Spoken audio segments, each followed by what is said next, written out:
final day of the 7-day mindfulness challenge. And as I promised yesterday, we will be sharing more practices today.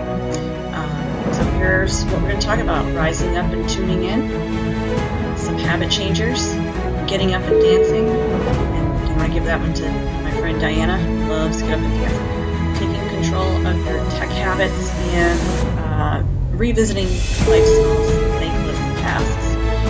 So yay to you for participating in the 7-day challenge, and I'm hoping that you found this experience to be meaningful and that you've made some changes or experienced some more mindfulness.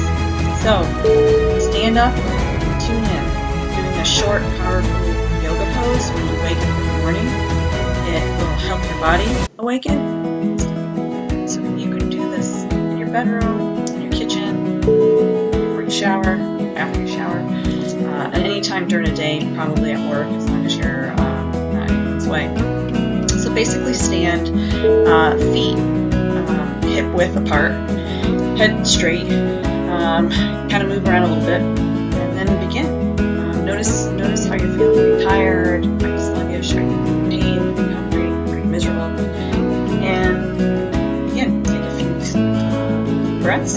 Breathe in, arms up and back, kind of what this woman's doing here. And then exhale, fold forward, back straight, arms all the way down to the knees.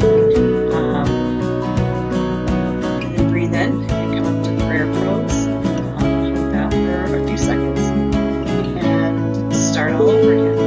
Do this sequence about 3 times and just recognize how are you feeling now after you've done this yoga practice from where you started a few minutes ago. And take a few more deep breaths and set a good intention for the day. Another way to practice mindfulness is to try something new, change your habits. So by seeking new experiences, we challenge ourselves. This is a good opportunity to learn about ourselves, as well as show ourselves that we're stronger than we think.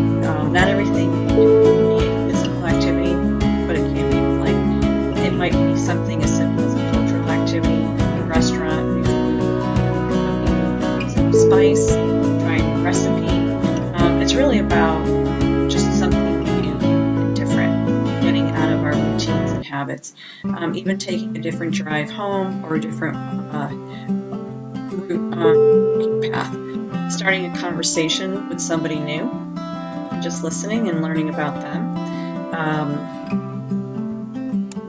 And just putting yourself in a different place to look at life differently and have a new perspective on your own life. It'll bring understanding to yourself as well as a deeper understanding to others.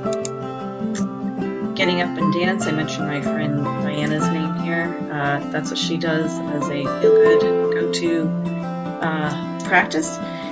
Dancing is awesome. You can do it anywhere, and anyone can do it, even if you are bound to a chair. You have the opportunity to move your hands, your head, your torso.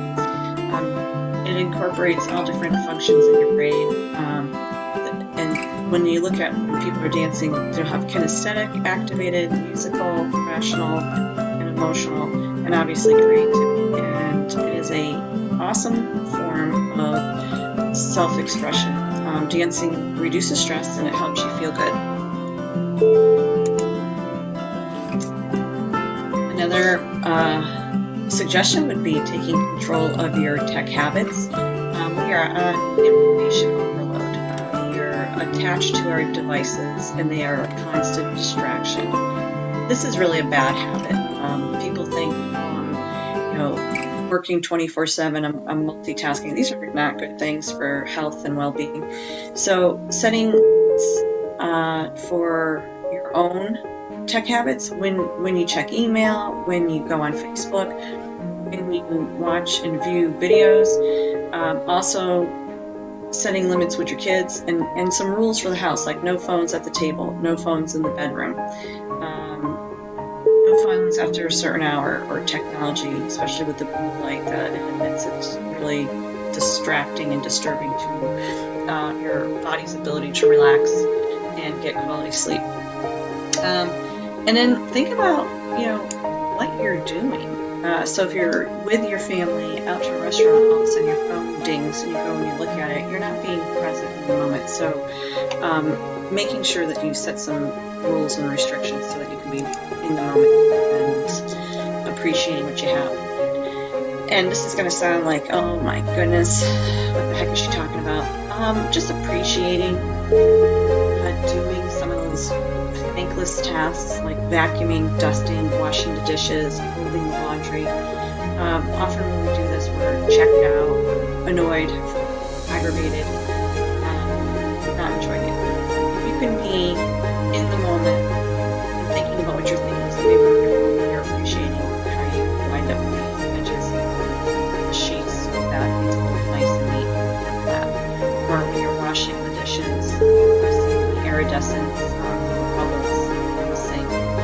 Or when you look over at your disaster of a mess on the counter, maybe looking at it from just a different perspective, it actually looks like something else. Sometimes you have those pictures that from one angle it looks like a face, but when you look at it again, it's a couple inanimate objects because of the perspective you have.